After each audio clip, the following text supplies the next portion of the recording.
is Ron's 56 Chevrolet. We're putting the battery in the trunk of the car.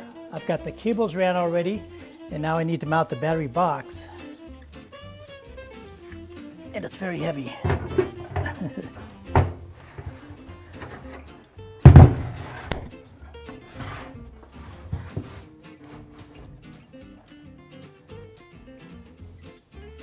So it's gonna go somewhere about there so it clears the back seat. We can still get the battery in and out when the car's all assembled.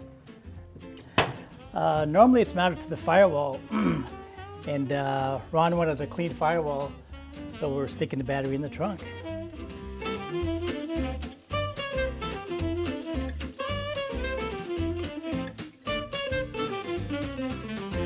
So normally on the stock 56, the battery is mounted here on the firewall.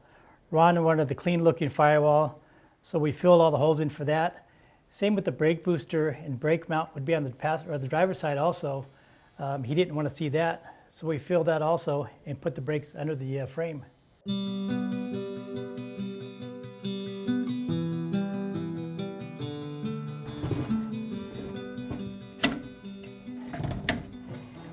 Cables will come up something like that.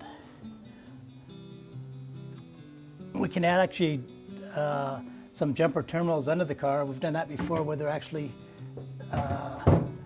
we put a hole in the back here. There are special jump terminals, run cables to the battery, jump it from there, or we can just open the trunk and jump it that way. We'll get that figured out when we get that far. Owner's choice, however he wants it. A lot of times I'll put a battery shut-off switch in here also. There'll probably be a trunk panel here, battery shut-off switch. If he's not going to drive the car for a long time, just shut the battery off. Next time he's ready to drive it, gets in it, hits the switch, and away he goes. This is the best part for me. Most people hate it. I love doing the wiring on the cars, the plumbing. A lot of the planning has already been done on the car. We just bolt it together, get it running. The best part.